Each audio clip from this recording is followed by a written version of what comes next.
Introduction, the fire within. Before we begin this journey together, I want you to do something for me. Take a breath, not a shallow one, a real one. Close your eyes for a moment and think about where you are right now in life. Not just physically, I'm talking mentally, emotionally, spiritually. Ask yourself, am I living to my full potential?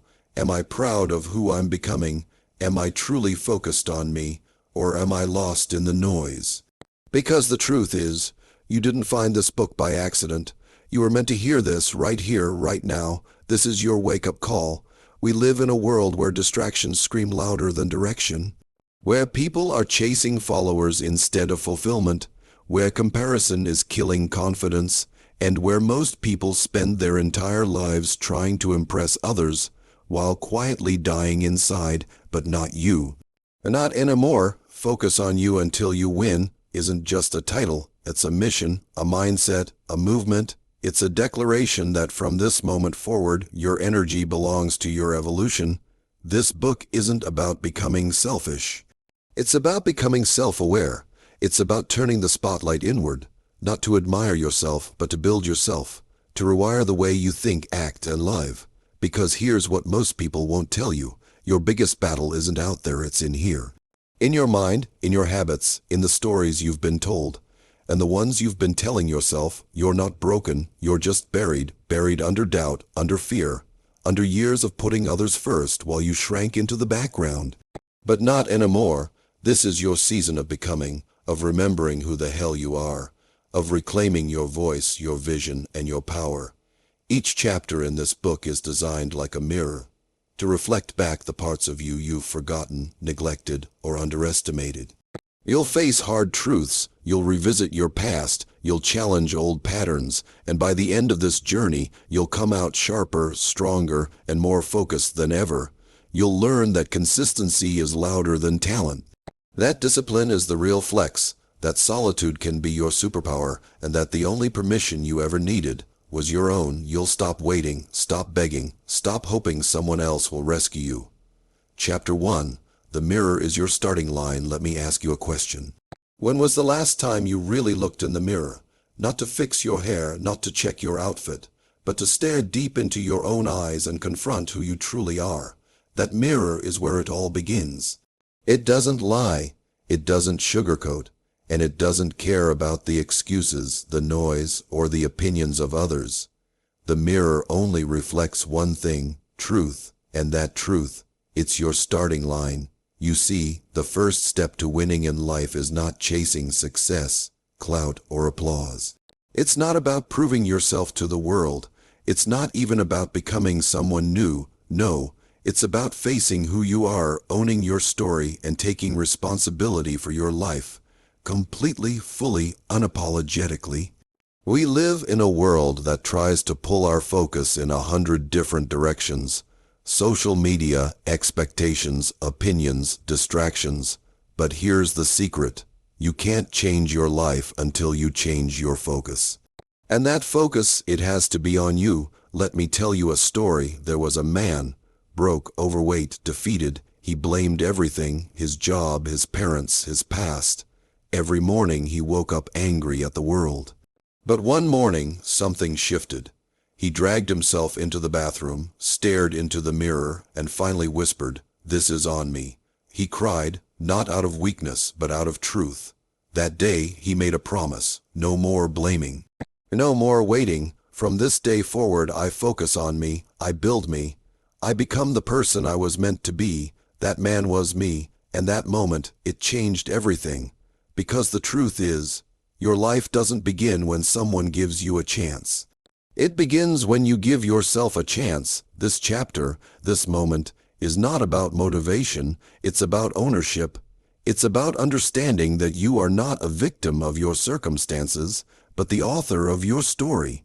And yes, your past may be painful, your path may be hard, but your future, it's unwritten, it's untouched, and it's yours to create. So why the mirror? Because the mirror doesn't allow you to hide. When you look at it, you're looking at the only person responsible for your dreams coming true. It's not your ex, it's not your boss, it's not the system, it's not society, it's you, your habits, your discipline, your choices, your mindset, and listen, this isn't about guilt, it's about power. When you stop giving your power away to people, problems, and the past, you take it back. And once you hold it in your hands, you realize you've had the power all along. Yes, life may have scarred you. Maybe you grew up without support. Maybe they doubted you, left you, hurt you. But here's what they didn't do. They didn't take your ability to rise.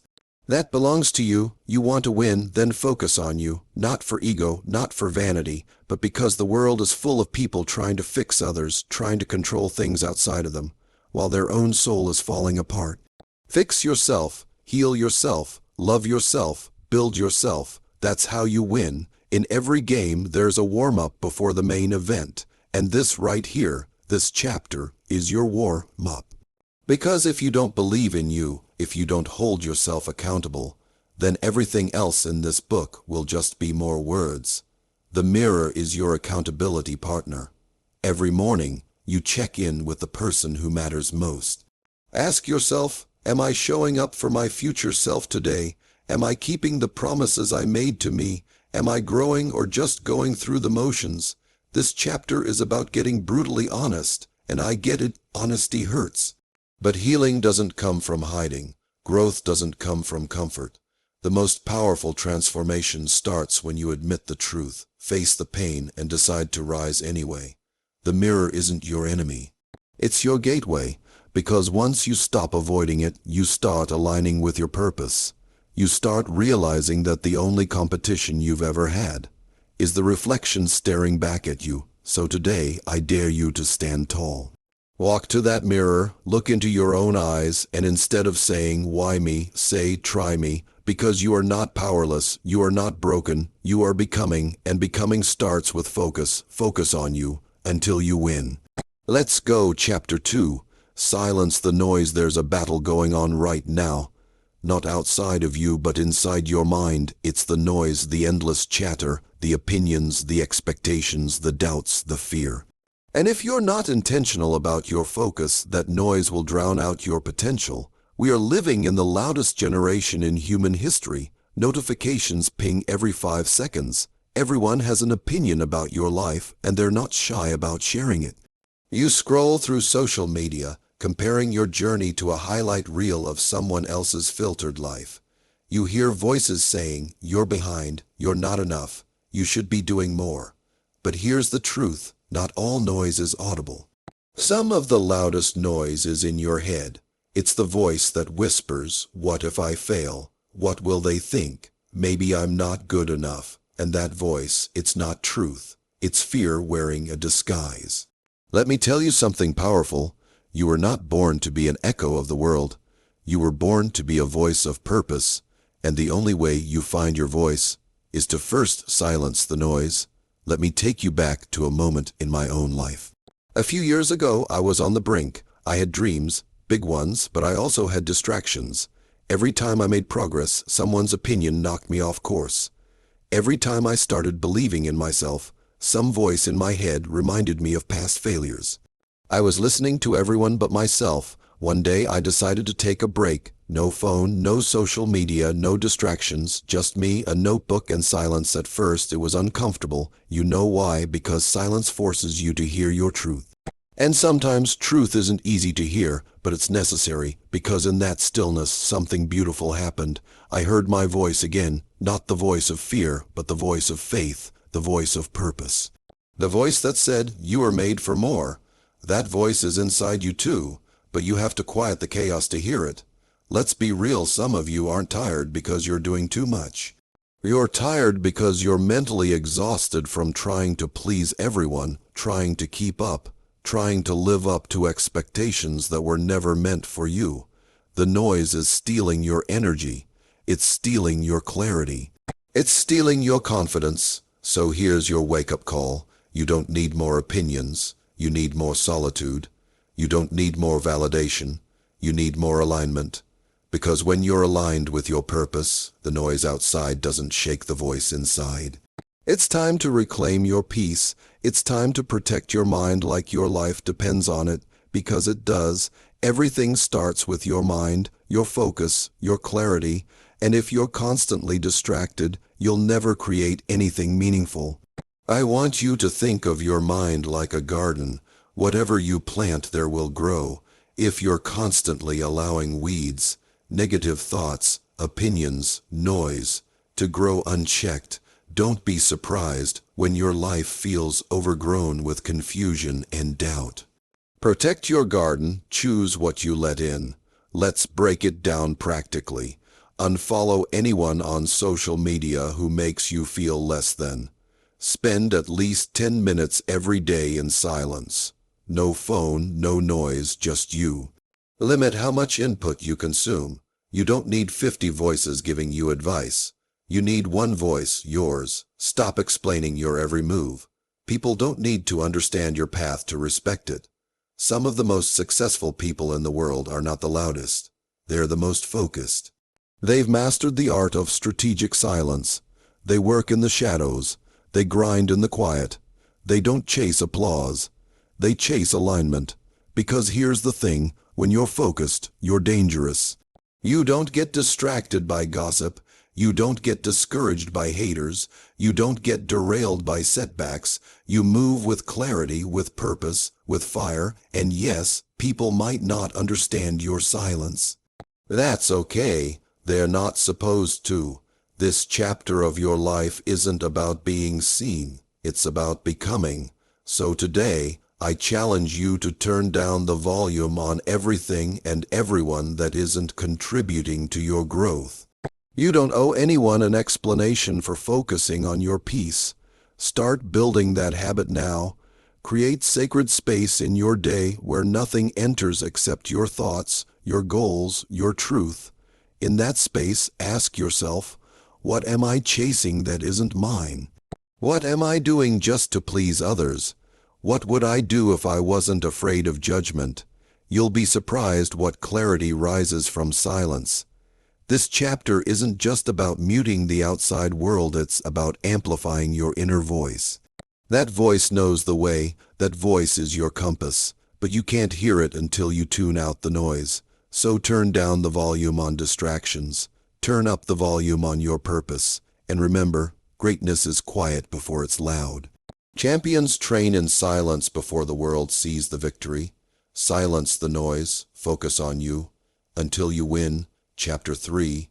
You are not behind, you are in training. Let's get something straight right now. You are not behind. I don't care how old you are. I don't care how far others may seem. I don't care how many mistakes you've made or how long it's taken you to get started. You are not behind. You are in training. You see, life isn't a race, it's a process. But we've been programmed to believe that if we don't hit certain milestones by a certain age, we've somehow failed. Graduate by 22, married by 30, dream job by 35. If you miss those markers, suddenly you feel like you're playing catch-up in a game you didn't even sign up for. But let me tell you a truth that could set you free. There is no fixed timeline for greatness. Think about it. Some people find their purpose at 16, others don't find it until 60. Colonel Sanders started KFC at 65. Vera Wang entered the fashion world at 40. Morgan Freeman got his first major acting role at 52. The world told them they were late, but purpose doesn't run on a clock. It runs on readiness, and readiness isn't always visible. Sometimes it looks like struggle, like stillness, like silence. You're growing roots before the world ever sees the branches. I remember a season in my life when I felt completely stuck. Everyone around me was making it. Friends were getting promoted, buying homes, starting families.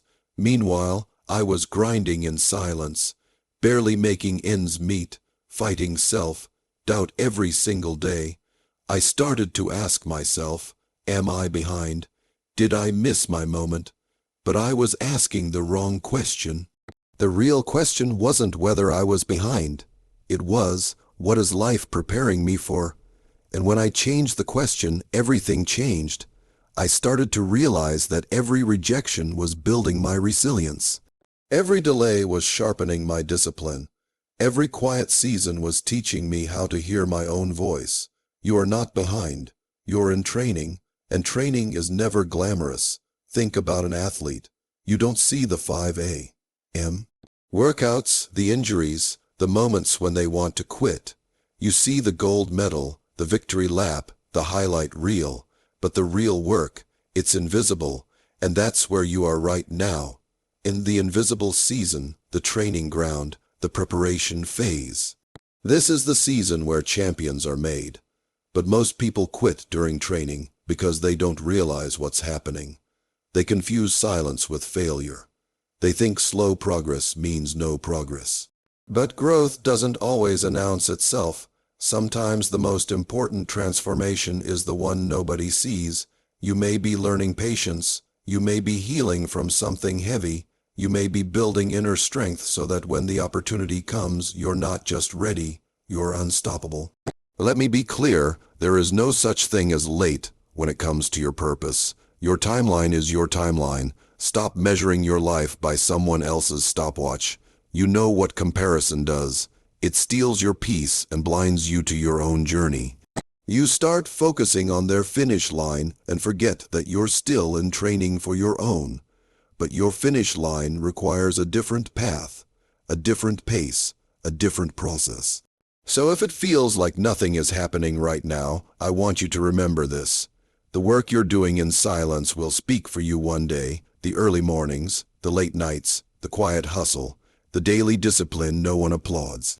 All of it is building something powerful inside you, something solid, something unshakable. You're not behind. You're being built, and when it's time, when the preparation becomes purpose and the timing aligns with your training, people will call you an overnight success. But you'll know the truth. You'll know the price you paid, the patience you kept, the faith you held, the tears you cried behind closed doors. This chapter of your life may not come with applause or attention. That's okay. This is the foundation phase, the grind, the gym, the classroom. You don't build skyscrapers on sand. You build them on rock, and right now you are becoming that rock, so breathe, stop rushing. Stop comparing. Your time is not past, it's coming. You are exactly where you need to be to become who you are meant to be. But you have to stop looking at someone else's chapter 20 while you're still writing chapter 3. Respect your process, honor your growth, trust your timing, because in the end, the ones who win aren't the fastest. They are the ones who stayed in the fight, trusted the process, and never gave up. So next time you feel behind, remind yourself, I'm not behind. I'm in training, and training doesn't last forever. Victory is coming. Focus on you. Until you win. Chapter 4.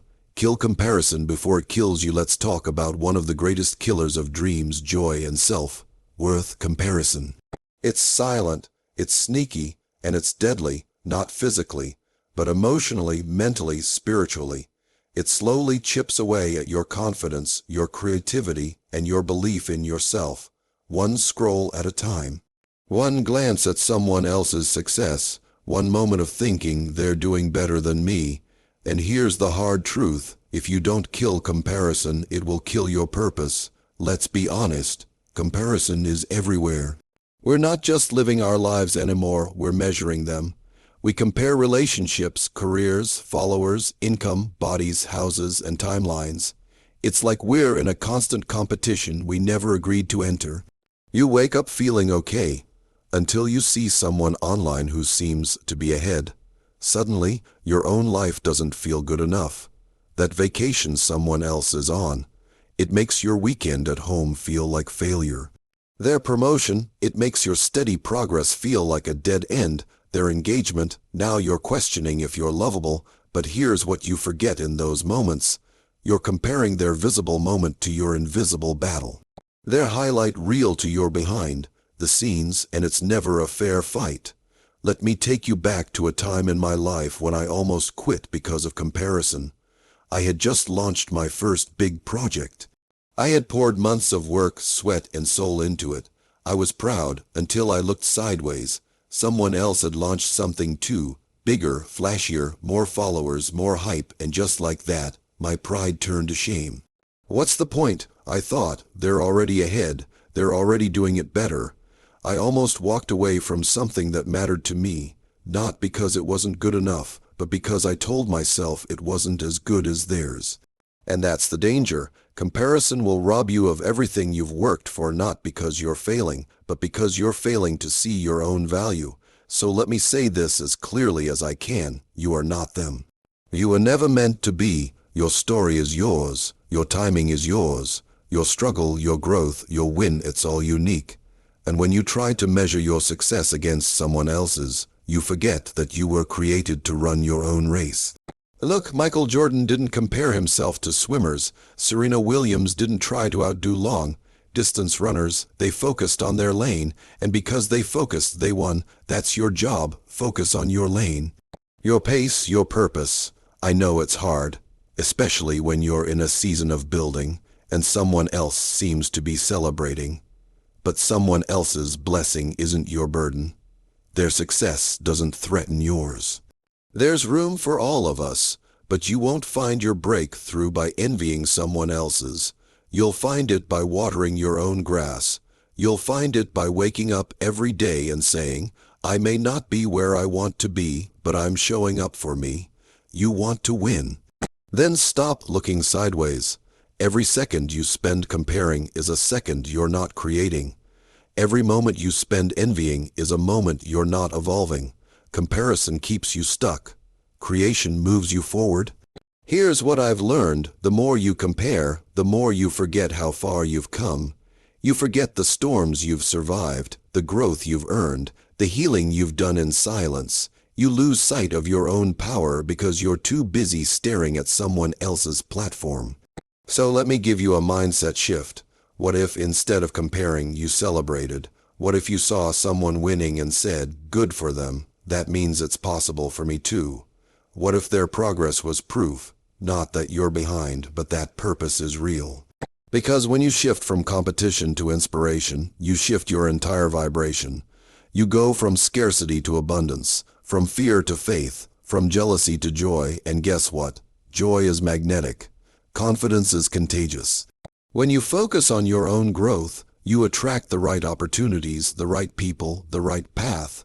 So here's your challenge, starting today. Unfollow anything that makes you question your worth. Stop checking to see who's ahead. Keep your eyes on your own paper. Create more than you consume, and remind yourself daily, I'm not here to compete. I'm here to complete what I was created for. You are not in a race with anyone. You are in alignment with your own purpose.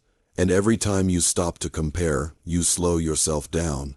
But every time you choose to focus on you, you gain power, clarity, and momentum. So the next time you feel comparison creeping in, say it out loud. I kill comparison before it kills me. Because this is your life, your journey, your fight, and you don't need to match anyone else's pace to prove your worth. You just need to focus, to stay locked in, to trust your process, focus on you, until you win. Chapter 5.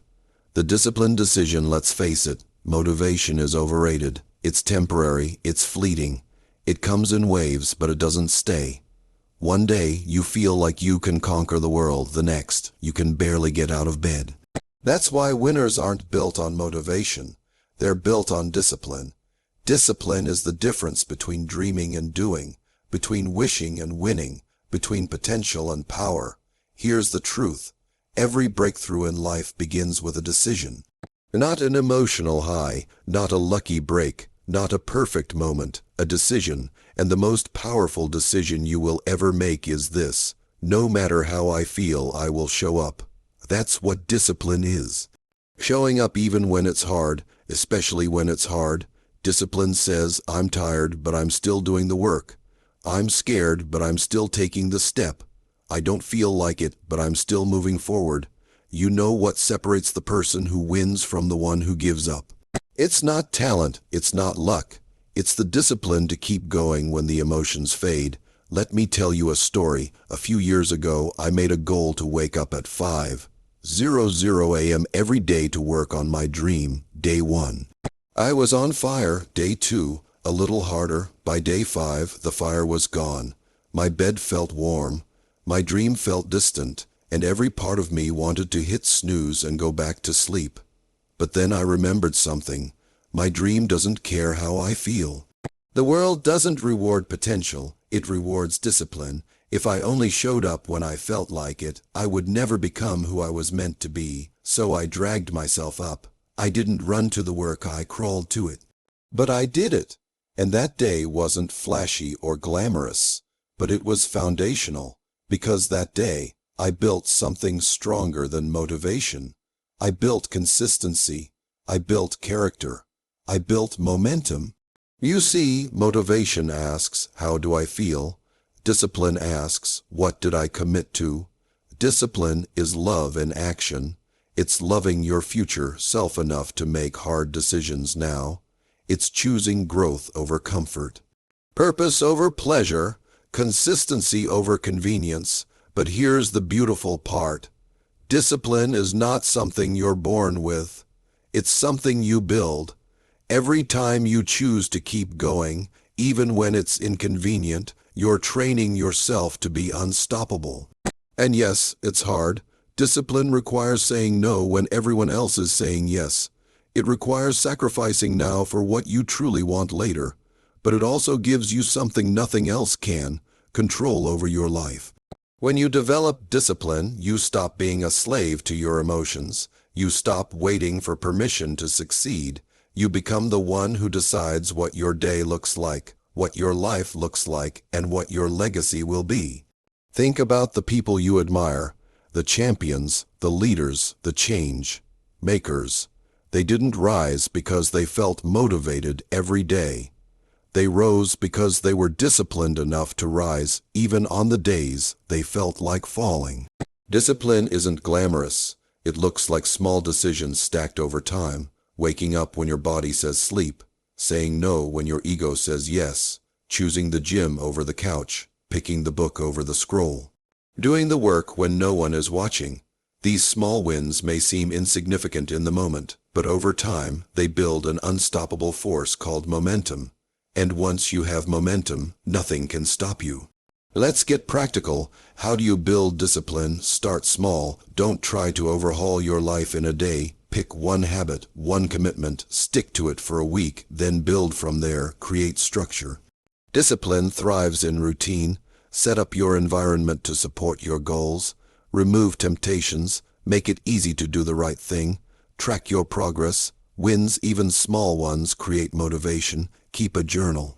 Cross off your tasks. See the proof of your consistency. Forgive quickly. You will mess up. You will skip a day. Don't let one fall become a free fall. Get back up. Reset. Keep going. Visualize your future. When discipline feels hard, close your eyes and see who you're becoming. Remind yourself why you started. You don't need to be perfect. You just need to be persistent, because at the end of the day, discipline is freedom. Freedom from regret. Freedom from inconsistency. Freedom from living below your potential. And every time you choose discipline, you're casting a vote for the person you're becoming. Not just a doer, but a finisher. Not just a dreamer, but a builder. Not just a believer, but a warrior. So today, make the decision, no matter how I feel, I will show up. For your goals, for your future, for your greatness. This is the season where you train your focus. Build your discipline, master your habits, because winners aren't lucky, winners are consistent. Focus on you until you win. Chapter 6, The Power of Saying No.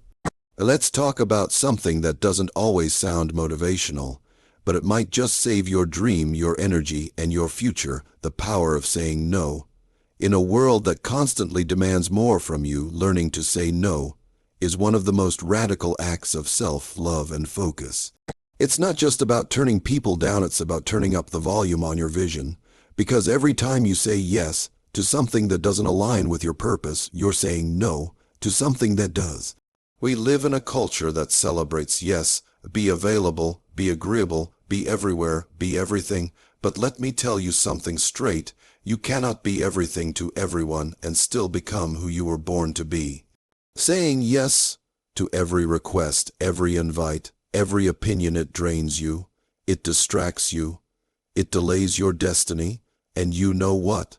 Most people aren't failing because of a lack of talent or passion. They're failing because of overcommitment. They're exhausted, scattered, overwhelmed, not because they're lazy, but because they don't know how to say no. I get it, saying no is hard. You don't want to disappoint people. You don't want to seem selfish or rude. But let's be honest, how many times have you said yes and regretted it later?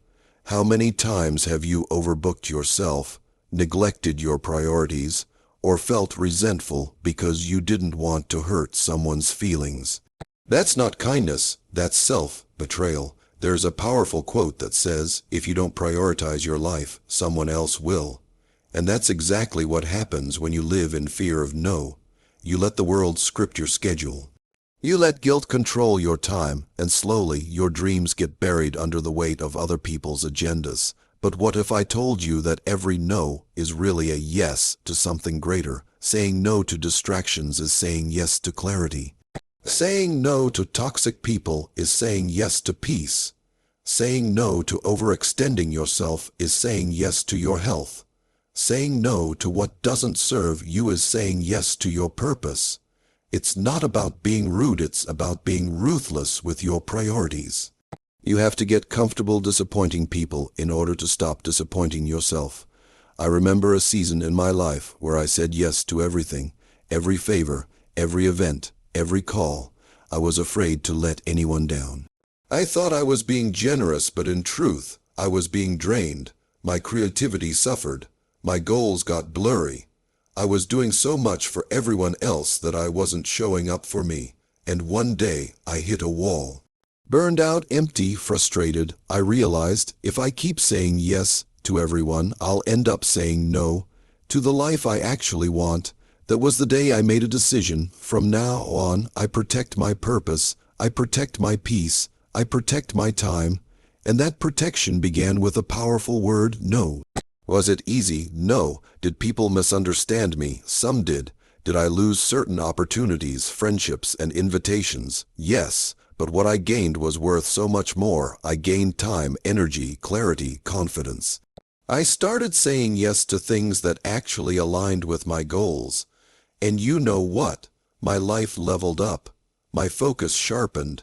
My soul felt lighter. That's what no can do. It's not rejection, it's redirection. So let's get practical. Here's how you begin to use the power of no. Know your yes. Before you can say no, you need to be clear on what you're saying yes to. What matters to you right now? What are your top priorities, goals, and values? If it doesn't align, it doesn't get access. Set boundaries early. Boundaries aren't walls, they're doors with locks. You get to choose who comes in and how far they go. Communicate your limits with kindness, but with firmness. Pause before you agree. Don't be pressured into instant yeses. Buy yourself time. Say, let me check my schedule and get back to you. This gives you space to respond instead of react. Practice guilt-free no's. You don't owe long explanations. I'm unable to commit to that right now. That's a full sentence, and guess what?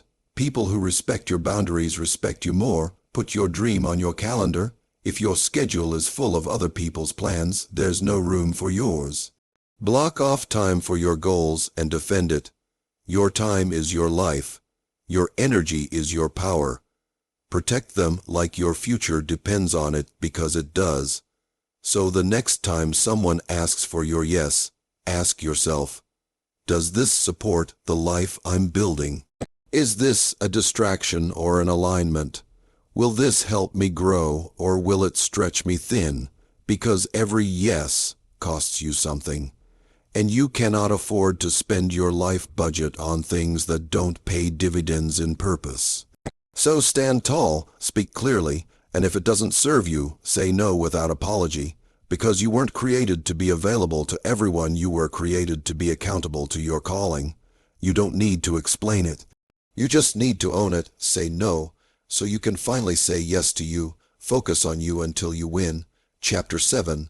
Starve your distractions. We live in the noisiest time in human history. Every moment, something is calling for your attention. Notifications, messages, news, trends, temptations, the ping of your phone, the scroll of your feed, the fear of missing out, the constant comparison. And in the middle of all this noise, one thing is slowly starving: your focus. You want to win. You want to rise. You want to build something meaningful. Then you've got to get serious about one thing: starving your distractions. Because here's a brutal truth. Most people aren't losing because of a lack of talent. They're losing because they're too distracted to build anything that lasts. Think about it. You sit down to work on your goal, but then you check your phone. You start reading that book, but then a notification pops up.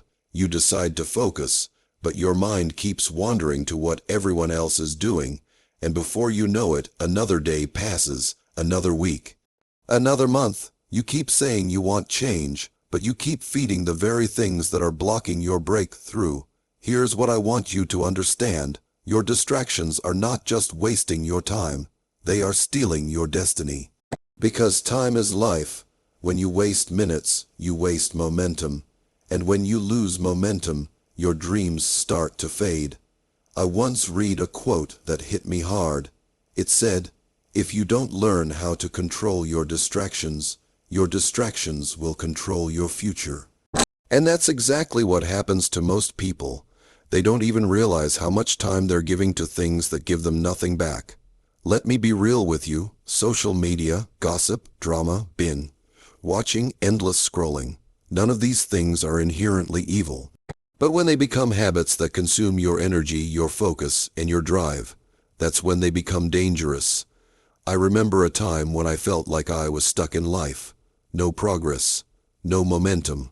I kept telling myself I was too tired, too busy, too overwhelmed.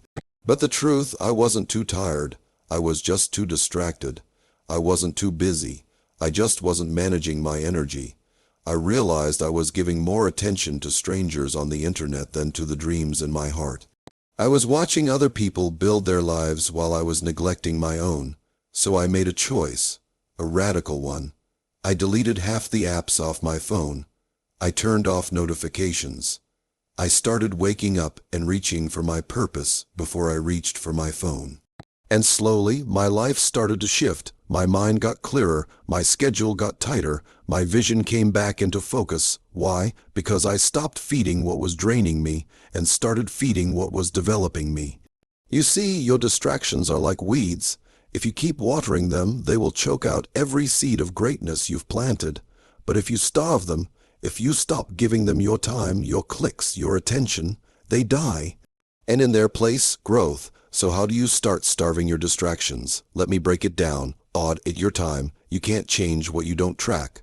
Where are your hours going? What apps, people, habits are stealing your focus? Write it down, be honest, eliminate or automate, cut the non-essential. If it doesn't move you forward, it's holding you back. Automate low-value tasks. Outsource what drains you. Protect your mental real estate. Create distraction-free zones. Set boundaries, phone-free mornings, social media-free Sundays, work sessions without background noise. Give your goals your full attention because they deserve it. Replace, don't just remove. You can't just delete distractions. You have to replace them with things that refuel you. Read more, write more, move more, learn more, build more. Set ruthless priorities. Ask yourself daily, what must get done today no matter what? Focus on that first. Don't let the urgent steal from the important. And here's the biggest key. Treat your attention like a bank account. You only have so much to spend each day, so don't waste it on things that don't grow you. Because every time you say yes to a distraction, you're saying no to your destiny. Every time you let yourself get pulled into drama, you're delaying your development. Every time you reach for your phone instead of your journal, your book, your plan, you're choosing momentary comfort over lasting progress. But when you flip the switch, when you stop feeding distractions and start feeding discipline, everything changes. You become sharper, more focused, more intentional. You start building momentum that compounds. Days become weeks, weeks become progress, progress becomes power, and the world, it starts to notice. Because focused people stand out, focused people finish, focused people win. Let me ask you something. If you gave the same time to your goals that you give to your distractions, where would you be in 6 months? A year, 5 years? The truth, you'd be unstoppable, but it starts today, not with another resolution, not with another plan, with a decision to unplug, to turn off what's noisy, to silence the things that steal your energy, to protect your peace, to guard your growth because you don't have time to waste. You've got purpose to pursue, and that purpose needs your full attention, so starve your distractions, feed your focus, and watch your life transform. Focus on you until you win. Chapter 8. Mindset over mood. Let's get something straight. Your mood is not your master. Too many people let how they feel dictate what they do. If they feel tired, they quit. If they feel discouraged, they retreat. If they feel insecure, they stay silent. But the people who rise, the people who win, the people who change their lives, they learn a powerful truth early on. Success doesn't follow feelings. Success follows focus. And that focus begins with one decision. I will choose my mindset even when I can't control my mood. Let's unpack that. Mood is temporary. It shifts with the weather, with your sleep, with a comment someone made, with a mistake you made. It's reactive. It changes without warning. And if you let it, your mood will derail your progress every single time. But mindset is a choice. It's a system. It's a strategy. It's not about how you feel, it's about how you think. And when your thinking is right, your actions follow, regardless of how you feel inside. You won't always wake up motivated. You won't always feel like doing the work. But if your mindset is locked in, you'll do it anyway. That's what separates amateurs from professionals. That's what separates those who hope from those who happen. You see, your mindset is the engine of your life. It sets the direction, the tone, the limits, or the expansion of your journey. If your mindset is negative, fearful, or passive, it doesn't matter how good your goals are. You'll sabotage your own path, but if your mindset is resilient, determined, focused, even your bad days become productive, even your low moments become lessons. Let me tell you a story. There was a young athlete, gifted, fast-driven. But every time he lost a game, he'd sulk for days. He let one bad moment rue in an entire week of training. His coach pulled him aside and said, "Listen, winners don't ride the emotional roller coaster. Winners anchor themselves in mindset. You're letting your mood lead your life. That's not what champions do." That conversation changed everything for him. He realized he couldn't control every outcome. He couldn't control how he felt every day, but he could control how he thought. So he trained his mind like he trained his body. He learned to separate feelings from action. And that's when he started winning consistently, because he finally understood. Mindset leads, mood follows. It's the same with you. You won't always feel like giving your best, but you can think your way into action. You can train yourself to move forward anyway. This is what high performers, leaders, warriors, and winners understand. They don't just master their craft. They master their mindset. And mindset isn't about toxic positivity or pretending everything is perfect. No, it's about choosing the right frame even when life feels broken. It's about saying, I don't feel ready, but I'm still going. I'm tired, but I'm not done.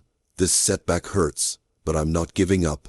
Today is hard, but I'm harder, because that's what strength really looks like. And not smiling all the time, not pretending life is easy, but choosing growth over comfort, action over emotion, discipline over drama. And here's the truth. Your feelings are not facts, they're signals. They're loud, but they're not always accurate. They might say you're failing, when really you're growing. They might say you're not enough, when actually you're more capable than you think. And they might scream, quit now, when you're this close to a breakthrough. But if your mindset is strong, you can talk back to those feelings. You can say, thank you for showing up, but you don't get to drive today. Let's get practical now. How do you build a winning mindset that overrides your moods? Start your day with intention. Don't wake up and react to the world. Take 5 minutes to ground yourself. Speak truth over your life. Set your tone. You set the energy, not your phone, not your inbox, not your feelings. Feed your mind daily. Podcasts, books, affirmations, journaling. These aren't luxuries, they're necessities. You must fuel your mindset like you fuel your body. Garbage in, garbage out. Greatness in, greatness out. Talk to yourself like a leader. Self-talk is not a joke, it's your inner GPS. Train your voice to coach you, not crush you. Say what you need to hear, not what you feel in the moment. reframe setbacks. Every obstacle is an opportunity. Every delay is preparation. Every failure is feedback. The strongest mindsets don't avoid pain. They assign it purpose. Surround yourself with mindset warriors. You can't afford to hang with people who feed your excuses. Get around those who challenge your thinking, sharpen your faith, and remind you who you are when you forget. At the end of the day, here's the truth. Your feelings will fade, but your mindset, if trained and protected, will carry you when your mood cannot. So don't wait for the perfect mood to chase your goals. Work the plan, trust the process, show up strong. Some days your mood will say stay in bed, but your mindset will say your future's waiting. Some days your emotions will say you're not good enough. But your mindset will remind you you're growing stronger every day. And when you live that way, anchored in mindset, not tossed by moods, you become unshakable. You become someone who builds, who climbs, who finishes. Because in the end, mindset beats mood every time. Choose the thoughts that move you forward. Lead with your mindset and focus on you until you win. Chapter 9. Your circle shapes your climb. Let's have a real conversation. Heart to heart, no sugarcoating. You will never outgrow your environment. You can have the best goals, the most detailed vision board, and the strongest work ethic. But if your circle is small-minded, negative, and comfortable with average, it's only a matter of time before you shrink to match them. Your circle shapes your climb. The people around you are either pushing you forward, holding you back, or keeping you stuck. And until you choose your circle with intention, your elevation will always be limited by your environment. Let me say it loud and clear. Not everyone who started with you can go with you. Read that again. This chapter isn't just about friendship. It's about alignment. It's about the energy, conversations, and standards you expose yourself to every single day. Because here's the truth. Energy is contagious. Mindsets are contagious. Habits are contagious. And if you're not careful, your circle will normalize the very things that are killing your dreams. Let me ask you, do your friends challenge you, or do they comfort your mediocrity? Do your people call you out, or do they let you coast? Do your conversations breathe life into your vision, or slowly poison your belief? You can't walk with people who are standing still and expect to move forward. I remember a season in my life where I was growing. I was hungry. I was reading, working, evolving, but my circle, they weren't moving. They were still gossiping, wasting time, afraid to take risks. I kept trying to drag them with me. But here's what I learned the hard way. You can't fly with anchors tied to your feet. So I made a choice, not because I thought I was better, but because I knew I wanted better. I started distancing myself from anyone who didn't align with where I was going. I stopped explaining myself to people who were committed to misunderstanding me. I realized that loyalty to growth is more important than loyalty to comfort. And something amazing happened. When I changed my circle, I changed my standard. I found people who got it, people who talked about ideas, not just other people, people who celebrated progress, not just parties, people who inspired me to level up, not settle down. It was uncomfortable at first. Lonely at times, but necessary, because the higher you climb, the smaller your circle becomes, but the more powerful it gets. Let's break this down. There are 3 types of people in your life, the drainers. These are the ones who exhaust your energy. They doubt you. They belittle your vision. They make you feel small. They want the old you, the one who played it safe, the one who stayed quiet, the one who didn't make them uncomfortable. And if you're not careful, they'll keep you stuck in a version of yourself that no longer fits. The maintainers, these folks aren't toxic, but they're not transformational either. They're comfortable. They mean well, but they don't stretch you. They're fine with where you are, even if deep down you know you were made for more. If you spend too much time here, you'll plateau. The elevators, these are rare, but they're priceless. They challenge you, not criticize you. They support you, but they also push you. They speak to your potential, not your past. They don't just believe in you. They require the best from you. Being around them makes you sharper, wiser, and more focused. These are your growth partners. Now here's the key. You don't need to cut everyone off. But you do need to manage access. Some people are balcony people. They lift you up. Some are basement people. They bring you down. You get to choose who you sit next to on the journey, and let me tell you, your future depends on this choice, because your circle determines your ceiling. The conversations you have daily are either reinforcing your purpose or eroding it. So be brutally honest. Is your environment feeding your vision or starving it? If it's starving it, it's time for a shift. That might mean saying no to certain invites. It might mean unfollowing people who trigger comparison instead of confidence. It might mean seeking out mentors, masterminds, communities where growth is normal, not rare. You need to be in rooms where your goals don't sound crazy, where ambition is respected, where the standard is excellence, not excuses. Because here's what happens when you get around the right people.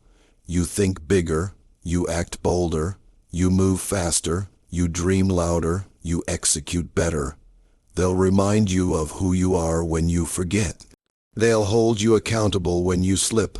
They'll celebrate with you when you win and keep you grounded in the process. That's not just a circle, that's a tribe, that's a launch pad.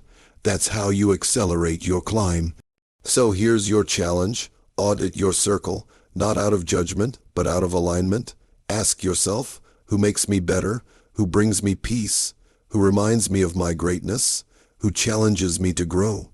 And then ask, who drains me? Who distracts me? Who keeps me small? Your answers will tell you everything. And when you find those few rare souls who elevate you, hold on to them, build with them, encourage them. Because iron sharpens iron, and winners walk together. Remember, you're not just building a life, you're building a legacy, and legacies require a team, a tribe, a circle that refuses to let you settle. So choose wisely, surround yourself with those who make you feel unstoppable, because your circle shapes your climb, and your climb is worth protecting. Focus on you until you win. Chapter 10, Stay hungry, stay humble, you made it. You've climbed the mountain, you've fought through the doubt, the setbacks, the silence, the critics. You've disciplined your mind, protected your energy, and changed your life. But now comes the most dangerous moment of all. Not when you're struggling, but when you're succeeding. Because here's the truth. Success can seduce you into stagnation. It whispers, you've done enough. It tempts you to relax, slow down, and coast. It tells you that your old hunger is no longer necessary. And worst of all, it makes you believe that humility is optional. But let me remind you of something powerful. Winning isn't a destination, it's a mindset. And if you want to stay at the top, you've got to protect the very attitude that got you climbing in the first place. That's why this final chapter is simple, but vital. Stay hungry, stay humble. Let's talk about hunger first. When you're hungry, you don't need permission. You don't wait for motivation. You don't settle for good enough. You chase growth, not applause. You wake up with purpose, with urgency, with the drive to improve every single day. That hunger is what took you from overlooked to unstoppable. It's what kept you grinding when no one was watching. It's what made you study late, practice hard, take risks, and keep pushing. Even when you were tired, discouraged, and doubting yourself. But hunger is fragile. If you don't feed it, it fades. And when it fades, so does your momentum. You've seen it before. Athletes who win one championship and never rise again. Entrepreneurs who build one successful business and get lazy. Artists who make one hit and stop innovating. Hunger disappears and comfort creeps in. But the greats, they never stop being students. They never stop learning. They never stop striving. They never let success make them soft. They stay hungry not because they're never satisfied, but because they know satisfaction kills growth. You have to keep a beginner's fire, even after you've earned expert results. Because no matter how far you've come, there's always another level. There's always another soul to reach, another challenge to tackle, another skill to sharpen, another version of you waiting to be unlocked. So if you're winning right now, don't get complacent. Celebrate the progress, yes, but then get back to work. Ask yourself, how can I grow sharper? How can I serve deeper? How can I show up better? You're not done. You're just getting started. Now let's shift to humility, because hunger without humility becomes ego, and ego is the enemy of elevation. Humility keeps you grounded. It reminds you that you didn't get here alone. It reminds you that your success isn't a license to look down. It's an opportunity to lift others up. Too many people reach the top and forget who they were at the bottom. They forget the struggle, the long nights, the uncertainty, the people who believed in them before they believed in themselves. And they start to think they're untouchable, irreplaceable, above feedback, above growth. But hear me clearly, the higher you rise, the more humility you need. Humility says, I still have room to grow. I can learn from anyone. I'm grateful, not entitled. I lead to serve, not to shine. Humility attracts trust. It builds legacy. It multiplies impact. You can be confident without being arrogant. You can be powerful without being prideful. True greatness isn't loud.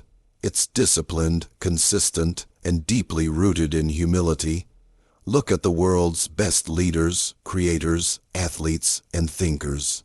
The ones who last, who stay relevant, respected, and impactful. They have a blend of hunger and humility. They are never too good to listen, never too big to learn, never too proud to help someone behind them rise. And that's what I want for you, because when you reach this level, when the hard work starts to pay off, it's not just about you anymore. It's about who you can inspire, mentor, and serve through your journey. You were once the one chasing the dream. Now you're the proof that it's possible. You were once the one needing help. Now you're in position to give it, but don't stop climbing. Your current win, that's just a checkpoint. Don't unpack.